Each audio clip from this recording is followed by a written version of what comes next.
नियम। ठीक है, अब सुनो, अगर मैं कहूं, ये समझ लीजिए हमारे पास एक बाह्य प्रतिरोध है आर, यहाँ पर हमारे पास एक विद्युत वाहक बल है ई, और इसके साथ एक आंतरिक प्रतिरोध जुड़ा है स्मॉल आर, यहाँ पर एक कुंजी लगी हुई है और अभी इसमें धारा प्रवाहित नहीं हो रही है।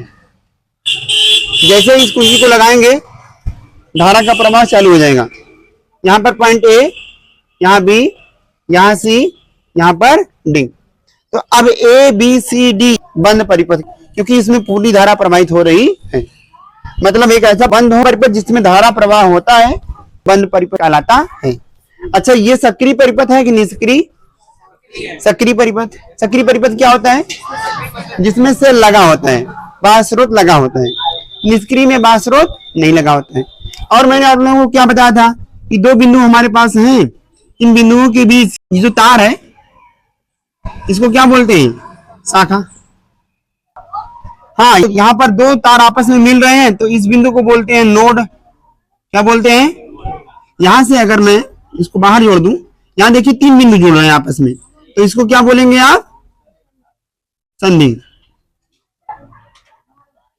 ठीक है, इस पॉइंट डी को हम क्या बोलेंगे? संधि। पॉइंट बी को क्या बोलेंगे? नोड।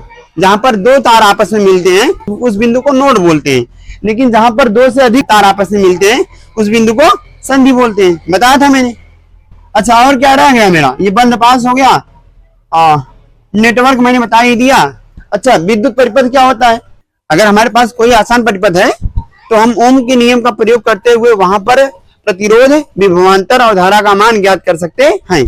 परंतु अगर वहां पर एक से अधिक परिपथ हो गए तब उसको ओम के नियम से करने में थोड़ी कठिनाई हो जाती है। तो एक वैज्ञानिक थे, नाम था गुस्ताव रॉबर्ट किरचॉफ। तो किसी भी जटिल परिपथ में विभवांतर, धारा या प्रतिरोध को ज्ञात करने के लिए उन्होंने दो नियम प्रस्तुत किए जिसको हम किरचॉफ के नियम के नाम से जानते हैं। कब प्रस्तुत किए? 1845 ईस्वी में। समझ में आया सबको? नहीं आया? सन 1845 ईस्वी में वैज्ञानिक गुस्ताव रॉबर्ट किरचॉफ ने जटिल परिपथों में विद्युत धारा, विभवांतर और प्रतिरोध का मान ज्ञात करने के लिए दो नियम प्रस्तुत किए जिन्हें किरचॉफ के नियम के नाम से जानते हैं। तो लिखो, ये नियम निम्नलिखित हैं।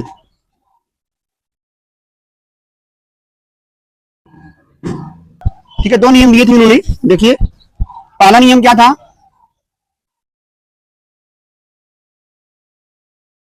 संधि का नियम, धारा का नियम,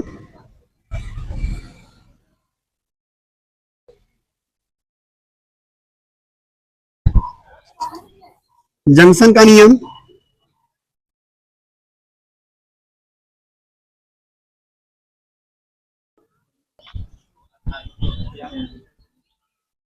बिंदु का नियम। यहाँ पे एक और नाम जानेंगे, किरचॉफ का प्रथम नियम।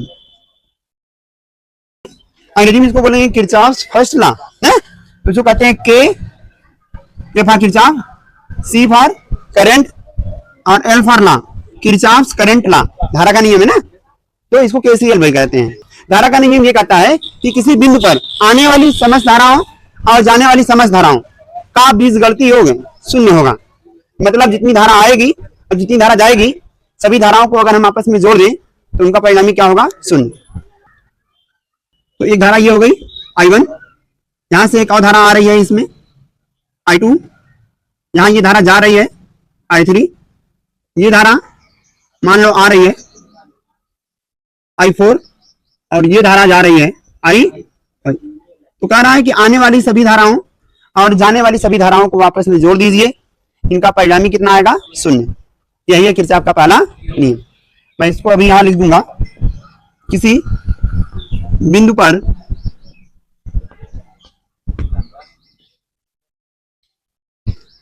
आने वाली और जाने वाली समस्त धाराओं का बीजगणितीय योग शून्य होता है। आई होप समझ में आया होगा। तो आने वाली धारा को अगर यहाँ पे हम दिखा रहे हैं, ये मान लीजिए पॉइंट कौन सा है, ए, तो बिंदु ए पर देखो कितनी धाराएं आ रही हैं। आने वाली धारा को हम पॉजिटिव साइन के साथ दिखा रहे हैं और जाने वाली धारा को निगेटिव साइन के साथ दिखा रहे हैं। आप उल्टा भी कर सकते हैं, मतलब आने वाली को निगेटिव और जाने वाली को पॉजिटिव दिखा सकते हैं, ये आप पर डिपेंड करता है। तो चलिए आने वाले को हम प्लस ले रहे हैं, I1 ये आ रहा है इसलिए प्लस, I2 भी आ रहा है इसलिए ये भी प्लस, I3 जा रहा है इसलिए ये माइनस, I4 आ रहा है इसलिए प्लस और I5 जा रहा है इसलिए माइनस। ठीक है, तो इनका परिणामी कितना आएगा, 0। यही है किरचॉफ का पहला नियम, इसे KCL कहते हैं। समझ में आया सबको? नहीं आया? आया? अच्छा यहां से देखिए, अगर हम इन दोनों धाराओं को उधर निकाल दें तो क्या बनेगा, यहाँ पर I1 plus I2 plus I4, ये यहीं पे है। उधर कौन कौन सी धारा निकल गई, I3 और I5, क्योंकि ये दोनों नेगेटिव थे, मैंने उस पर भेज दिया। ठीक है, तो यहां पे आप क्या देख रहे हैं, ये I1 I2 I4 किस प्रकार की धारा है, चित्र में देखिए I1 I2 और I4 किस प्रकार की धारा है, आने वाली धारा है ना। इसको बोलेंगे आने वाली धाराओं, और बीच में क्या किया गया है, योग का योग बराबर I3 और I5 किस प्रकार की धाराएं हैं, देखिए I3 जा रहा है, I5 भी जा रहा है, तो यहां क्या लिखोगे, जाने वाली धाराओं का योग। ठीक है, तो इसको ऐसे भी कहते हैं, किरचॉफ का पहला नियम केवल इतना लिख दो कि किसी बिंदु पर आने वाली धाराएं और जाने वाली धाराएं आपस में बराबर होती हैं, तब भी सही है। समझ में आया कि नहीं है? किसी बिंदु पर आने वाली धारा बराबर जाने वाली धारा, जितनी धारा आएगी उतनी धारा जाएगी। ठीक है, इसके बाद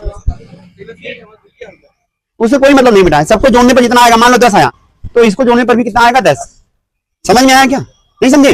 अब मान लो मेरे पास एक तार है और यहाँ पर हमने इसको विखंडित कर दिया, मान लो यहाँ से 10 एम्पीयर की धारा आ रही है और इसमें अगर 7 एम्पीयर धारा जा रही है, तो जाहिर सी बात है इसमें कितना जाएगा, 3 एम्पीयर।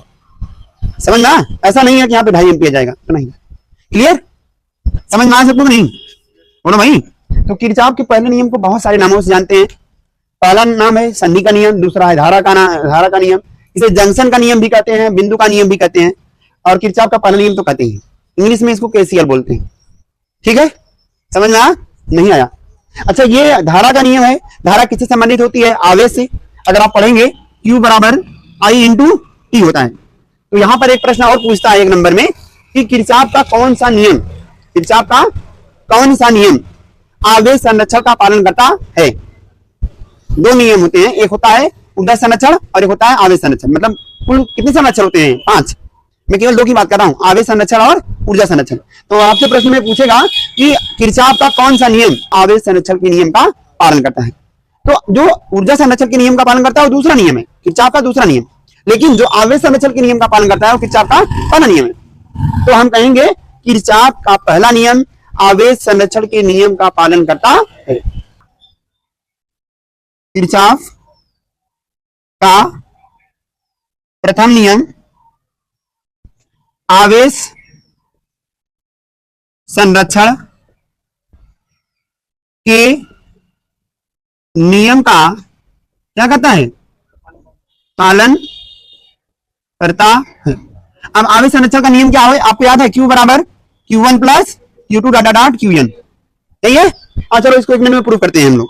ठीक है, तो जरा ध्यान से देखना, Q बराबर I बराबर क्या है, अगर मैं कहूं I बराबर हमारे पास है पहला में, मान लो यहाँ पर कितने हैं, 5 है टोटल, तो मैं कहूंगा I1 plus I2 minus I3 है, बोलो, प्लस I4 माइनस I, सबके द्वारा लिया गया समय समान होगा, तो समय किसी मल्टीप्लाई कर देंगे T से, तो ये हो जाएगा I इंटू T बराबर I1T plus I2T plus I3T plus I4T और माइनस I5T।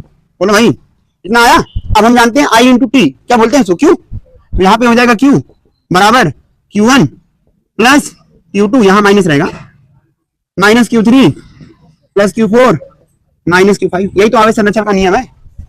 समझ में आया कि नहीं? इसको प्रूफ नहीं करना है आपको, बस समझा रही थी। ठीक है कि किरचॉफ का पहला नियम आवेश संरक्षण के नियम पर आधारित है, या किरचॉफ का पहला नियम आवेश संरक्षण के नियम का पालन करता है। वीडियो अच्छा लगा हो तो वीडियो को लाइक कीजिए, शेयर कीजिए, कमेंट्स कीजिए, और चैनल पर नए हैं तो चैनल को सब्सक्राइब कीजिए।